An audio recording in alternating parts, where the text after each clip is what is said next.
வணக்கம், நான் உங்கள் அப்ஜித். யூடியூப் அப்படின்றது இந்த பான் வீடியோவுக்கு ரொம்பவே எகென்ஸ்டானவங்க, ரொம்பவே ஸ்ட்ரிக்டானவங்க. நீங்கள் ஏதாவது ஒரு பான் வீடியோவை உங்கள் யூடியூப் சேனலில் அப்லோட் பண்ணால் உடனே அந்த வீடியோவை தூக்கிடுவாங்க, உங்கள் சேனலையும் வந்து டெர்மினேட் பண்ணிடுவாங்க. அதிலெலாம் ரொம்பவே ஸ்ட்ரிக்டாக இருப்பாங்க. ஆனால் யூடியூபினுடைய கம்யூனிட்டி கைட்லைன்ஸுக்கு உட்பட்டு இங்கு ஆபாசம் அப்படின்றது ஒரு மிகப்பெரிய வியாபாரமாக இருக்குது. அதை வியாபாரம் பண்ணி மிகப்பெரிய அளவில் பணம் சம்பாதிக்கக்கூடிய ஒரு கூட்டமும் இங்கே இருக்குது.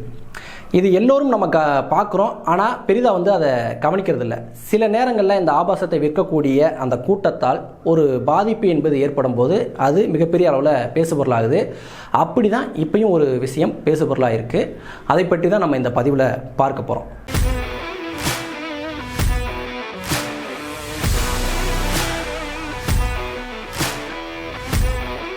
நீங்கள் ரெகுலராக யூடியூப் பார்க்கக்கூடிய நபராக இருந்தாங்கன்னா இந்நேரம் இந்த விஷயம் உங்களுக்கு தெரிஞ்சிருக்கும். வீரா டாக்ஸ் XX அப்படின்ற வலையொலி, அந்த வலையொலியினுடைய வேலையே என்னென்னா, ரோட்டில் போகிற வரவங்களெல்லாம் பிடிச்சி வச்சுக்கிட்டு ஆபாசமான கேள்விகளை கேட்டு அவங்கள ஆபாசமாக பேச வச்சு அதை வந்து காணொலியாக தயார் செய்து அவங்க சேனலில் வந்து அப்லோட் பண்ணுவாங்க. இதுதான் அவங்களுடைய வேலையே. அதில் வந்து ஸ்வேதா அப்படின்ற ஒரு பெண் வந்து நெறியாளராக இருக்காங்க. அவங்களும் பார்த்திங்கன்னா ஒரு மாதிரி ஆபாசமான உடையை தான் போட்டிருப்பாங்க, ஆபாசமாக தான் பேசுவாங்க. அவங்க ஆணை இன்டர்வியூ எடுத்தாலும் சரி, பெண்ணை இன்டர்வியூ எடுத்தாலும் சரி, ஒரு மாதிரி ஆபாசமான கேள்விகளை தான் கேட்பாங்க. அவங்ககிட்ட இருந்து ஆபாசமான பதில்களை வாங்குவதற்கும் முயற்சி செய்வாங்க. அப்படி தான் இவங்க ஒரு பெண்ணை வந்து நேர்காணல் எடுக்கிறாங்க. அந்த பெண்ணும் இவங்ககிட்ட வந்து நேர்காணல் கொடுக்கும்போது இந்த நெறியாளர் சில ஆபாசமான கேள்விகளை கேட்கும்போது, நான் செய்திகளில் வந்ததை சொல்கிறேன், ஆபாசமான கேள்விகளை கேட்கும்போது அவங்களுக்கு பதில் சொல்ல விருப்பம் இல்லை. என்ன சொல்லிட்டாங்க, இது வரைக்கும் எடுத்தது நீங்கள் டெலீட் பண்ணிடுங்க, நான் பேசினதெல்லாம் எதுவுமே அப்லோட் பண்ணிடாதீங்க, ஏன்னா எனக்கு இதன் மூலமாக பிரச்சனை வரதுக்கு வாய்ப்பு இருக்குது. எனக்கு அம்மா அப்பா கிடையாது, அண்ணனுடைய ஆதரவில் தான் நான் வாழ்ந்துக்கிட்டு இருக்கேன், எனவே அதை தயவு செஞ்சு அப்லோட் பண்ணிடாதீங்கன்னு சொல்லியிருக்காங்க. அதுக்கும் இந்த நெறியாளர் சரிங்க நாங்கள் அப்லோட் பண்ண மாட்டோம், பயப்படாதீங்கன்னு சொல்லியிருக்காங்க. அதுக்கப்புறம் அவங்களும் வந்து கிளம்பி போயிட்டாங்க. ஆனால் இவங்க கொடுத்த வாக்குறுதியை மீறி அந்த பெண் பேசிய அந்த காணொலியை வந்து அப்லோட் பண்ணியிருக்காங்க. அதுவும் வைரலாக இருக்குது. அதுக்குள்ளே நிறைய பேர் போய் கமெண்ட் பண்ணியிருக்காங்க. இதெல்லாம் பார்த்த அந்த நேர்காணல் கொடுத்த பெண் வந்து மன உளைச்சலின் காரணமாக இந்த விஷயம்லாம் நம்ம வீட்டுக்கு தெரிஞ்சால் ரொம்ப அசிங்கமாக போயிடும், நம்மளை திட்டுவாங்கன்னு சொல்லி பயந்து பூச்சி மருந்தை சாப்பிட்டு தற்கொலைக்கு முயற்சி பண்ணியிருக்காங்க. பின்னர் அவங்க மருத்துவமனையில் சேர்க்கப்பட்டு காப்பாற்றப்பட்டுட்டாங்க, நல்ல வேளையாக. இப்போ என்னென்னா, அந்த தற்கொலை முயற்சி செய்த அந்த பெண்ணினுடைய வாக்குமூலத்தை வைத்துக்கொண்டு இந்த யூடியூப் சேனலில் இருக்கக்கூடிய அந்த நெறியாளர் பெண் உட்பட இன்னும் 2 பேர்த்தையும் கைது பண்ணியிருக்காங்க. இதுதான் இப்போ யூடியூப் வட்டாரத்திலேயே மிகப்பெரிய அளவில் ஒரு பேசுபொருளாக இருக்குது. இந்த 3 பேர் கைது குறித்து சமூக வலைதளங்களில் என்ன மாதிரியான கருத்துக்கள் சொல்லப்படுதுன்னா, இவங்க 3 பேரும் பிடிச்சி ஜெயிலில் போடுங்க சார், வெளியவே விட்டுறாதீங்க, உள்ளே வச்சு கையை கால உடைங்க, இவெல்லாம் வந்து ஒரு பெண்ணா, இந்த பெண் இருந்துக்கிட்டு இன்னொரு பெண்ணோட வாழ்க்கையில் இப்படி விளையாண்டாங்களே அப்படின்ற மாதிரி கடுமையான விமர்சனங்களை இவங்க மீது வைத்து நிறைய பேர் வந்து கமெண்ட் பண்ணுறதை பார்க்க முடியுது. இப்போ இந்த 3 பேர் மட்டும்தான் இந்த பெண்ணினுடைய தற்கொலைக்கு காரணமா அப்படின்னு கேட்டிங்கன்னா இவங்க மட்டும் கிடையாது. அந்த சேனலை இவ்வளோ நாள் ஆதரித்து வந்த எல்லோரும் தான் அதுக்கு பொறுப்பேற்க வேண்டும். ஏன்னா இவங்க வந்து ஒரு ஆபாசமான ஒரு கேள்விகளை கேட்டு அதை ஒரு காணொலியாக தயாரித்து அப்லோட் பண்ணுறாங்க. அதை வந்து நிறைய பேர் விரும்பி பார்க்குறாங்க. அதன் மூலமாக இவங்களுக்கு பணம் கிடைக்குது. எனவே இதை நிறைய பேர் பார்க்குறாங்க, இது மிகப்பெரிய அளவில் வியாபாரமாக இருக்குது அப்படின்னு சொல்லி மீண்டும் அதே மாதிரியான காணொலிகளை தயாரிக்கிறாங்க. அந்த சேனலுக்கு 5 லட்சம் சப்ஸ்கிரைபர் இருக்காங்க. ரொம்பவே பிரபலமான சேனல் தான். ஆயிரக்கணக்கான வீடியோக்கள் அதில் அப்லோட் செய்யப்பட்டிருக்கு. எல்லா வீடியோவும் இதே மாதிரி தான் இருக்குது. இப்போ இவங்க பண்ணது தப்புனா இவ்வளோ நாள் அவங்களுக்கு ஆதரவு கொடுத்தவங்கள என்ன சொல்கிறது? இப்போ இந்த பெண்ணுடைய தற்கொலையில் இந்த 3 பேர் மட்டும் கிடையாது, அதில் சப்ஸ்கிரைப் செஞ்சவங்க, அதில் கமெண்ட் செஞ்சவங்க, இத்தனை நாள் அந்த சேனலுக்கு ஆதரவு கொடுத்தவங்க, அதை விரும்பி பார்த்தவங்க எல்லோருக்கும் அதில் தார்மீக பொறுப்பு இருக்குது. என்னப்பா சேனல் வீடியோ பார்த்தாலும் குத்தமா, இதுக்கு எங்களெல்லாம் வந்து குற்றம் சொல்லுவியா அப்படின்னு கேட்டிங்கன்னா, இந்த குழந்தைகளுக்கு எதிரான ஆபாச படத்தை முடக்குவதற்காக சர்வதேச சட்டம் என்ன சொல்லுதுன்னா, அந்த ஆபாச படத்தை தயாரிக்கிறவங்க மட்டும் கிடையாது, அதை பார்க்குறவங்களும் குற்றவாளிகள் தான். ஏன்னா நீங்கள் பார்க்குறீங்க, அதன் மூலமாக தான் அவங்களுக்கு பணம் கிடைக்குது. எனவே மீண்டும் இந்த மாதிரியான காணொலிகளை அவங்க தயாரிக்கிறாங்க, எனவே நீங்களும் தான் அதுக்கு பொறுப்பாளர்னு சொல்லி சர்வதேச சட்டம் சொல்லுது. அதே லாஜிக் இங்கே பொருத்தி பார்த்தோம்னு வச்சுங்களேன், அவங்க அந்த காணொலியை யாருமே பார்க்கல, இது வந்து ரொம்ப ஆபாசமாக இருக்குது, இது இழிவாக இருக்குது அப்படின்னு சொல்லி அந்த சேனலை எல்லாரும் புறக்கணிச்சிருந்தாங்க, யாருமே அது சப்ஸ்கிரைப் பண்ணல, யாரும் கமெண்ட் பண்ணல, அப்படியே விட்டுருந்தாங்கன்னா ஒருவேளை அவங்க வேறு மாதிரியான காணொலிகளை தயாரிப்பதற்கு, ஒரு நல்ல காணொலிகளை தயாரிப்பதற்கு கூட வாய்ப்பு இருக்குது. ஆனால் தொடர்ந்து அந்த ஆபாசமான காணொலிகளுக்கு மக்கள் மிகப்பெரிய ஆதரவை கொடுத்தனால தான் அவங்க மீண்டும் மீண்டும் இந்த மாதிரியான காணொலிகளை ஆயிரக்கணக்கில் தயாரித்து அதை வைத்துக்கொண்டு பணம் சம்பாதிக்கக்கூடிய வேலைகளை பண்ணாங்க.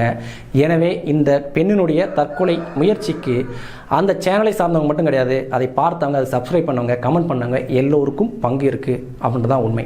இயல்பாகவே மனிதர்களுக்கு இந்த ஆபாசம் அப்படின்ற ஒரு விஷயத்தின் மீது ஈர்ப்பு இருக்கும். அதை வந்து நம்ம தவறு சொல்ல முடியாது, அது எல்லா மனிதனுக்கும் இருக்கும். அப்படி இருந்தால் தான் அவன் வந்து நார்மலான ஒரு மனிதன் அப்படின்றது. ஆனால் அதை வைத்துக்கொண்டே இங்கே பணம் பண்ணக்கூடிய ஒரு கூட்டம் இருக்குது. நீங்கள் வந்து ஒரு பான் இண்டஸ்ட்ரி, ஒரு ஆணும் பெண்ணும் வந்து செயலில் ஈடுபடுறது மட்டும்தான் அதுதான் வந்து அந்த இண்டஸ்ட்ரி அப்படின்னு சொல்ல முடியாது. இப்போ ஒரு பான் வீடியோ அப்படின்னு வச்சுக்கிட்டிங்கன்னா அதில் வந்து ஒரு ஆணும் பெண்ணும் தவறாக வந்து ஒரு ஆணும் பெண்ணும் ஒரு விஷயம் வந்து செய்கிறாங்க, அது வந்து பார்க்கும்போது கிளர்ச்சி ஏற்படுது அப்படின்னா, இப்போ இந்த வீடியோ பாருங்கள், இதில் ஒரு ஆணும் பெண்ணும் வந்து ஆபாசமாக பேசிக்கிறாங்க. இப்போ அங்கே ஆபாசமாக செயல்படுறாங்க, இங்கே ஆபாசமாக பேசிக்கிறாங்க. இதை பார்க்கும்போதும் சிலருக்கு வந்து கிளர்ச்சி ஏற்படுது. அந்த கிளர்ச்சியின் காரணமாக தான் தொடர்ந்து வந்து அந்த வீடியோவை வந்து பார்க்குறாங்க, அதுக்கு வந்து ஆதரவு கொடுக்குறாங்க. ஸோ நீங்கள் அது வந்து பான் இண்டஸ்ட்ரி அப்படின்னு சொன்னீங்கன்னா அப்போ இதுக்கு பேர் என்னது? இதுதான் கேள்வி. அங்கே வந்து ஆபாசம் வந்து வியாபாரமாக்கப்படுது, அதே மாதிரி இங்கேயும் ஆபாசம் வியாபாரமாக்கப்படுது. அங்கு செயலில் வியாபாரமாக்கப்படுது, இங்கே பேச்சில் வியாபாரமாக்கப்படுது. அதுதான் இங்கே இருக்கக்கூடிய பிரச்சனை. யூடியூப்பில் ஓன் கிரியேட்டராக தன்னுடைய திறமைகளை காட்டி இங்கே அறிவியல் சம்மந்தமான விஷயங்களை பேசி, அரசியல் சம்மந்தமான விஷயங்களை பேசி, பொது அறிவை பேசி, இங்கே உணவுகளை பற்றி பேசி, அப்புறம் சுற்றுச்சூழல் அந்த மாதிரி நிறையா விஷயங்களை பேசி லட்சக்கணக்கில் வந்து சப்ஸ்கிரைபரை வச்சுருக்கக்கூடிய யூடியூபரும் இருக்காங்க. அதே போல் இந்த மாதிரி ஆபாசத்தை வியாபாரமாக்கி லட்சக்கணக்கில் சப்ஸ்கிரைபர் வச்சுருக்கக்கூடிய யூடியூப் சேனல்களும் யூடியூபர்களும் இருக்காங்க.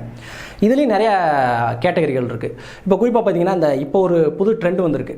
எவன்டா உட்காந்து படத்தை 3 மணி நேரம் பார்க்குறது அப்படின்னு சொல்லிட்டு அந்த 3 மணி நேரம் கதையை வந்து சிம்பிளாக வந்து ஒரு அரை மணி நேரத்தில் சொல்லக்கூடிய யூடியூப் சேனல்களும் இப்போ நிறையா வந்துருச்சு.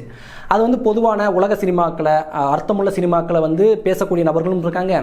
அதே போல் உலகம் முழுக்க இருக்கக்கூடிய ஆபாசமான சினிமாக்கள்லாம் எடுத்துகிட்டு வந்து அந்த சினிமாக்களில் இருக்கக்கூடிய ஆபாசமான காட்சிகளை மட்டும் தம்ப்லைனாக வச்சு அதை வைத்துக்கொண்டு சேனலை நடத்தக்கூடிய நபர்களும் இருக்காங்க. அதே போல் உலகம் முழுக்க நடந்த ஆபாசமான விஷயங்களை எடுத்து பேசக்கூடிய நபர்கள் இருக்காங்க. இந்த மாதிரி பல இப்போ இன்ஸ்டாகிராமில் இருக்கக்கூடிய ஆபாசமான பதிவுகளை எடுத்து அதை வந்து தம்ப்லைனில் வச்சு அதன் மூலமாக வந்து பணம் சம்பாதிக்கக்கூடியவங்களும் இங்கே இருக்கத்தான் செய்கிறாங்க. அதுக்காக முழுக்கவே வந்து சமூக வலைதளங்களை நம்ம குறை சொல்ல முடியாது. இந்த சமூக வலைதளங்கள், இந்த செல்ஃபோன் வந்தனால தான் இப்போ பசங்க பூரா கெட்டு போயிட்டாங்க, இங்கே பாரி அப்படி ஆகிட்டாங்க அப்படின்னு நம்ம சொல்லிட முடியாது. இதற்கு முன்னாடி இந்த ஆபாசமான விஷயங்கள் அப்படின்றது வேறு விதமாக இருந்துச்சு. பத்திரிகையில் பார்த்தீங்கன்னா கிசு அப்படின்னு வந்துட்டு இருந்துச்சு.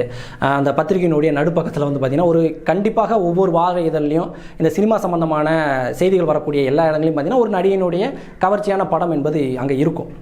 பத்திரிகை துறையிலையும் இருந்த விஷயம் தான் இது. அப்படியே காலப்போக்கில் வந்து சமூக வலைதளங்கள் வரும்போது, சமூக வலைதளங்கள் பெருசாகும்போது அங்கேயும் வந்து இது தொற்றிக்கொண்டது. அப்படி தான் இதை பார்க்கணும். ஆனால் அதற்காக இது வந்து சரியான விஷயம், இது வந்து ஒரு நார்மலைசேஷன் பண்ண வேண்டிய ஒரு விஷயம் அப்படின்னு நம்ம சொல்லிட முடியாது. இதை வந்து நம்ம கண்டிப்பாக வந்து கட்டுப்படுத்தி தான் ஆகணும்.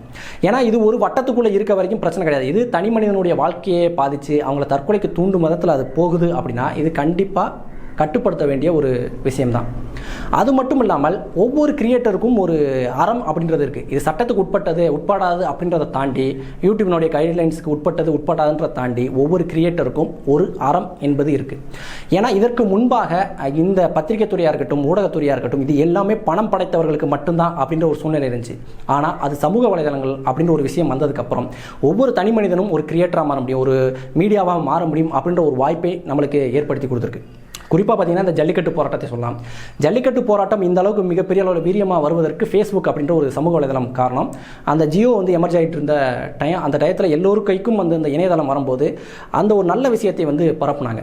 அதற்கு முன்னாடி வந்து பார்த்தீங்கன்னா அதிகமாக வந்து இந்த ஃபேஸ்புக்கில் என்ன போஸ்ட் வரும்னா விஜயா, அஜித்தா, லைக்கா கமெண்ட்டாக அதிகமாக வருது, இல்லை இவங்களுக்கு பிடித்த நடிகர் யார், அந்த மாதிரி மட்டும் வந்துட்டு இருந்துச்சு. அந்த மாதிரியான மீம்ஸ்களை மட்டும்தான் நம்ம பார்க்க முடிஞ்சு. ஆனால் அந்த ஜல்லிக்கட்டுக்கு பிறகான காலகட்டத்தில் சமூக உணர்வு சார்ந்த மீம்கள் அதிகமாக ஃபேஸ்புக்கில் வர ஆரம்பிச்சு. ஒரு சமூக மாற்றமே ஏற்பட்டுச்சு இந்த சமூக வலைதளங்கள் மூலமாக. அப்படி இருக்கும்போது அதை நம்ம எப்படி கையாளணும் அப்படின்றத யோசிச்சு பாருங்கள். ஏன் இதை வந்து நான் இவ்வளோ தூரம் அழுத்தி சொல்கிறேன்னா, ஏன் ஒவ்வொரு யூடியூபருக்கும் ஒவ்வொரு சமூக வலைதளத்தை கையாளக்கூடிய நபர்களும் சமூக பொறுப்பு இருக்கணும், ஒரு அறத்தோடு செயல்படணும்னு சொல்கிறேன்னா, இப்போ இந்த பெண்ணினுடைய தற்கொலை அது சம்பந்தமான அந்த விஷயங்கள் இப்போ அந்த இன்டெலெக்சுவல் மட்டத்தில் எப்படி பேசப்பட்டுக்கிட்டு இருக்கு அப்படின்னா, சவுக்கு சங்கரனுடைய கைதும் அது குறித்து நீதிபதி அவர்கள் சொன்ன அந்த கருத்தையும் வச்சு தான் இப்போ பார்க்குறாங்க. இது வந்து யூடியூபுக்கு வந்து வரம்பு கட்ட வேண்டிய நேரம், இதில் வந்து நெறியாளர் இவங்களுக்கும் வந்து பொறுப்பு இருக்குன்னு சொல்லி அந்த நீதிபதி அவர்கள் சொன்னாங்க இல்லையா, அதை வந்து இங்கே வந்து பொருத்தி பார்க்குறாங்க. இப்போ வந்து ஒரு வரம்பு இருந்துச்சா, ஒரு கட்டுப்பாடு இருந்துச்சுன்னா இந்த மாதிரியெல்லாம் நடக்காதுல்ல. இவங்க வாசலில் ஃப்ரீடம் இருக்குது அப்படின்றதுக்காக என்ன வேணுமா பேசிட்டு போகலாம், நான் வந்து ஒரு மீடியா பர்சன், என்கிட்ட செல்ஃபோன் இருக்குது, நெட் இருக்குன்றதுக்காக நான் என்ன வேணுமா பேசலாம் அப்படின்ற மாதிரி தான் இருக்காங்க. எனவே இதுக்கு வரம்பு கட்டணும் அப்படின்னு வந்து பேச ஆரம்பிச்சிருக்காங்க. இப்போ வரம்பு கட்டணும், இதுக்கு வந்து அரசு ஒரு நடவடிக்கை எடுக்கணும், அரசு இந்த விஷயத்தை கையில் எடுக்கிறாங்க அப்படின்னா இது கண்டிப்பாக ஒருதலை பட்சமாக போவதற்கு வாய்ப்பு இருக்குது. ஒரு இண்டிவிஜுவல் கிரியேட்டர், இந்த சமூகம் சார்ந்த விஷயங்களை பேசக்கூடிய நபர், அறிவியல் சார்ந்த விஷயங்களை பேசக்கூடிய நபர் அப்படின்ற மாதிரியான ஒரு இண்டிவிஜுவல் பர்சனுடைய அந்த சுதந்திரம் அப்படின்றது மிகப்பெரிய அளவில் பாதிக்கப்படும். ஒரு அரசியல் சார்ந்த நபர்கள் தான் அரசியலை வந்து ஆதரித்து போகக்கூடியவங்க தான், அரசியலுக்கு எதிரான கருத்தை பேசாமல் யார் இருக்காங்களோ அவங்க தான் இங்கே வந்து பொழைக்க முடியும் அப்படின்ற நிலை ஏற்படும். எப்படி இந்த மெயின் ஸ்ட்ரீம் மீடியாக்கள் எந்த அரசு ஆட்சிக்கு வந்தாலும் அவங்களுக்கு ஆதரவாக இல்லை அவங்க செய்யக்கூடிய தப்புகளை கண்டும் காணாமல் இருக்காங்களோ அதே மாதிரியான ஒரு நிலைக்கு தான் இன்று இந்த சமூக வலைதளங்கள் போகும். ஏன்னா அரசு கையகப்படுத்தினா அப்படி தான் எவங்க ஆட்சி மாறுறாங்களோ அவங்களுக்கு சாதகமான யூடியூப் சேனல்கள் தான், சமூக வலைதளங்கள் மட்டும்தான், அந்த பக்கங்கள் மட்டும்தான் வளர முடியும் அப்படின்ற ஒரு நிலை ஏற்படும். இது சரியா அப்படின்றத யோசிச்சு பாருங்கள். இப்படி ஒரு நிலை வந்தால் என்ன ஆகுன்றதையும் யோசிச்சு பாருங்கள். ஏன்னா இன்று சமூகத்தில் நடக்கக்கூடிய நிறைய மாற்றங்கள் இந்த சமூக வலைதளங்கள் மூலமாக தான் வருது. முதல்ல வந்து ஒரு விஷயம் செய்தி ஊடகங்களில் மெயின் ஸ்ட்ரீம் மீடியாக்களில் வரும், அதை எடுத்து இந்த சமூக வலைதளங்களில் இருக்கவங்க பேசுவாங்க. ஆனால் இப்போ எப்படி ஆயிடுச்சுன்னா இந்த மெயின் ஸ்ட்ரீம் மீடியாக்களை விட ரொம்ப வேகமாக இந்த சமூக வலைதளங்கள் நடந்துக்குது. ஏன்னா ஒரு மக்களுடைய பிரச்சனை முதல்ல வந்து சமூக வலைதளத்தில் தான் வருது, அதை எடுத்து தான் மெயின் ஸ்ட்ரீம் மீடியாக்களே பேசுகிறாங்க. அப்போ இந்த சுதந்திரம் நம்மளுக்கு கிடைச்சிருக்கக்கூடிய இந்த வாய்ப்புகளை வந்து சரியாக பயன்படுத்திக்கணும். இதை வந்து நம்மளே வந்து நம்மளுக்கு கிடைத்த அந்த சுதந்திரத்தை பொறுப்பற்றத்தனமாக கெடுத்துக்கொள்ளக்கூடாது அப்படின்றதுக்காக தான் நான் அதை சொல்கிறேன். இப்போலாம் நம்ம பேசிக்கிட்டு இருந்தோம்னு வச்சுங்களேன், உடனே பூமர் மாதிரி பேசாதடா அப்படின்னு வந்து சொல்லுவாங்க. இந்த மாதிரி காஜு பிடிச்ச ஒரு கூட்டமாக இருக்கிறது, அந்த ஆபாசத்தை விற்று பணம் சம்பாதிக்கக்கூடிய ஒரு காஜு கூட்டத்தை விட இந்த மாதிரி நம்ம பூமராக இருக்கிறது எவ்வளவோ மேல். எனவே என்னினும் இளைய அந்த கிரியேட்டர்களுக்கு நான் சொல்லக்கூடிய விஷயம், நீங்கள் சுதந்திரமாக இருக்கிறத விட ரொம்ப முக்கியமானது பொறுப்போடு இருக்கிறது. மேலும் இந்த வீடியோ சம்பந்தமான உங்களுடைய கருத்துக்களை கமெண்ட்டில் தெரிவிங்க. என்னால் முடிஞ்ச பதில்களை நான் சொல்கிறேன். வீழ்வது நாமாயினும் ஆள்வது தமிழாகட்டும். நன்றி.